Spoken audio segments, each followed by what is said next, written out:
Let's move on, though, Sean, into the next team, looking at the Vanderbilt Commodores. And one thing that I know for Vanderbilt fans is they're probably wishing that their football team was as good as their baseball team, because the baseball team really good. Football team hasn't been as good last year. There's some smart folk at Vanderbilt, too. Only winning one conference game last year. And you know, former great Chicago Bear went to Vanderbilt. Jay Cutler. Jay Cutler went to Vanderbilt. But what we're looking at, and the reason why I bring up Jay Cutler is, first thing I want to look at is the quarterback for the Commodores. This is a guy coming in, senior Kyle Shermer. Last year, 2,800 yards, just over that. A completion percentage of 58%, not the best, not the worst. However, he was a guy, 26 touchdowns, 10 INTs. Is he going to be enough to help this team win some more games this year? Because, yeah, they won 5 games, but that's because they went 4-0 in their non-conference game. I think he can be, something that's going to be a bright light for Vanderbilt. And the one thing, too, is, yes, this Vanderbilt team had a rough end of the season, 1-8 in the SEC, like you mentioned. But I think the thing with Shermer is you got to look at this defense, and this defense kept him on the field pretty much. They kept pushing this team out because they couldn't stop anybody. So now Shermer, he's going to have less pressure on him, hopefully, if Kyle Tarver, the new DC, is going to be able to do his job correctly. And if they're able to at least start stopping some guys, I think Kyle Shermer, especially having another year under his belt, can maybe get that completion percentage up to 60%, throw for 3,000 yards, and keep that touchdown percentage around 26-10. I think this team, again, maybe they won't be great. Maybe they won't be winning the SEC. Maybe they won't have like a meteoric rise like Georgia did last year, where no one really expected them to win the national championship outside of Georgia fans. But I think the big thing with Vanderbilt is they're going to have a guy who is conditioned, a guy who's been playing in the NCAA about 25 games in his career now as a starter. He's a guy that I look at, and I think that he is a bright light for Vandy, and I think he could be something special and possibly, being the son of Pat, maybe make himself a pro prospect if he has a really good season. And I think having him back is something great because you're going to be changing a lot on this defense. Having stability on that offense is going to be huge for Vandy. Well, and he's the bright light, and the reason why I bring up Jay Cutler is last year the Commodores ranked 4th in the league with 243.6 passing yards per game. Their highest total since Jay Cutler's senior year in 2005. Ew. And he also ended their 4-year streak of where the team threw more INTs than touchdowns. So that's a good one. That's he a good ended one. two stroll that streak and then had the highest. Your guys are throwing more interceptions than touchdowns. Also, the thing that's going to help him, I think you mentioned it a little bit, but they return all 5 starters on the offensive line. To me, the big question offensively, and yes, defense is the question because the quicker you let the other team score, you're putting your offense right out there without getting any rest. You got to keep that other offense out on the field. It's kind of like a little mix and match game of like, we don't want the defense out there too long, but we don't want them to score like that. And then our offense is back out there playing with the deficit. To me, the most crucial guy on offense is going to be, I didn't think I would be talking about a former Fighting Illini on this podcast, but I am, in Keyshawn Vaughn, where he was a guy where I was excited to see him 2015 because he was a guy that added some good attempts, good minutes for us in Champaign. Lovie Smith's staff comes in. He loses favor with Lovie's staff, says, screw it, I want out of Illinois. It might have been Lovie's staff. Actually, it might have been Bill Cubitt's staff, if I think about it. One of those two staffs he falls out of favor with, wants out, coming back home to Nashville. He, to me, is, can he kind of take over this run game for Vanderbilt? Because last year, it's like, yeah, you're gonna return Ralph Webb, who is the all-time leading rusher for Vanderbilt the last 3 years. However, this is a team that ranked last in the SEC with 107 rushing yards per game. That's because they were on the field. So because they had to throw the damn ball because they couldn't stop anyone on defense. I mean, a little bit tomato, but that's not good. When it's like, yeah, we're returning our leading rusher but we're only averaging this many rushing yards Vanderbilt, a game. even though it's leading rusher, it's like being like the highest scorer at like a grammar At school Hoover, with 5 kids. At Hoover High School. No, it's like you're being the leading rusher at Vanderbilt isn't that impressive because they're not that good of a football program. So I mean it's not that impressive. It's like being the valedictorian again at like a school with five kids. I think the biggest thing again for this offense is just making sure that you're able to be balanced and like you mentioned, having the least amount of rushing yards. It was something that obviously was disconcerting. But with this Vandy offense, you're going to be able to take pressure off with Shermer, and then just like you mentioned, if coming in, Keyshawn Vaughn is able to at least get through the hashes, get maybe 100 yards per game, have maybe a 1,000-yard rushing season, and Shermer throws for 1,000 yards, this could be a Vanderbilt team that maybe gets 3-4 wins, which is a significant improvement over that one. And you got to look at what was working last year to start this season. Yes, they were playing at least worse opponents in the start of that season, but the defense was stout. 4-0. Yeah, but I mean you're also going up against bad opponents, is what I was trying to say. So I think if the big thing though, at least offensively, when you look at what they were able to do last year, they were able to be balanced in those wins. And I think that's going to be the biggest thing for them, is just staying balanced and being able to at least take pressure off Shermer, take pressure off that defense, and be able to at least change the pace on teams. For me, I look at it, and I'm looking at their schedule now, and really with the defense, because like you said, you probably didn't play the best opponents in those 3 games, but it's very like fans are going to look at, maybe not fans, but maybe just the national fan of football is going to look at, wow, what was going on with your team that in the first 3 games you had the nation's best total defense in 198.3 yards per game and the nation's best scoring defense, where you were only giving up 4.3 points per game and you were 3-0. Now, I know what you said. You're not playing the best opponents. Last year, if I pull up their Alabama, schedule, A&M, Middle Tennessee State, and they did play Kansas State. But Kansas State, not a slouch, but it's not maybe now like this schedule. I think they're out of conference. You might disagree. I don't know, but Mid-Tennessee State, Nevada, those should be winnable games.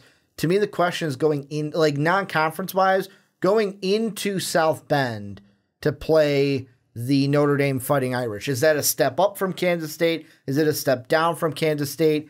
I really don't know, because of, maybe I'm only saying that because of everything that's been said about Brian Kelly and this coaching staff and kind of some of the national, I don't want to say bias, but national stories around Notre Dame. I want to say it's a step up in competition. It's a massive step up. Kansas State. It's a massive step up. I want to give respect to Kansas State because I mean you look at Bill Snyder. I mean that guy's been there literally since like the prehistoric ages.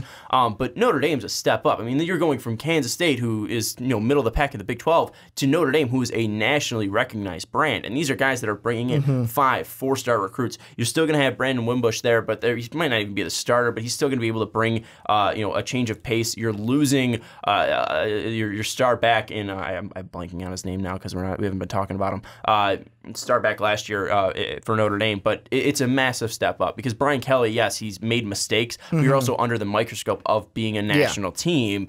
He had a program last year that was phenomenal. I mean, this team exceeded expectations. They stumbled near the end, but I still look at Notre Dame as a team that's going to give Vanderbilt trouble, and it's going to be massive trouble, I think, in my mind, of going and taking on Notre Dame. Well, and for me, moving past that is really the big question of where I feel like this team can go 3-1, kind of like what we said with Tennessee, can go 3-1 in the non-conference. I can see them beating Mid-10. I could see them beating Nevada. I can see them beating Tennessee State.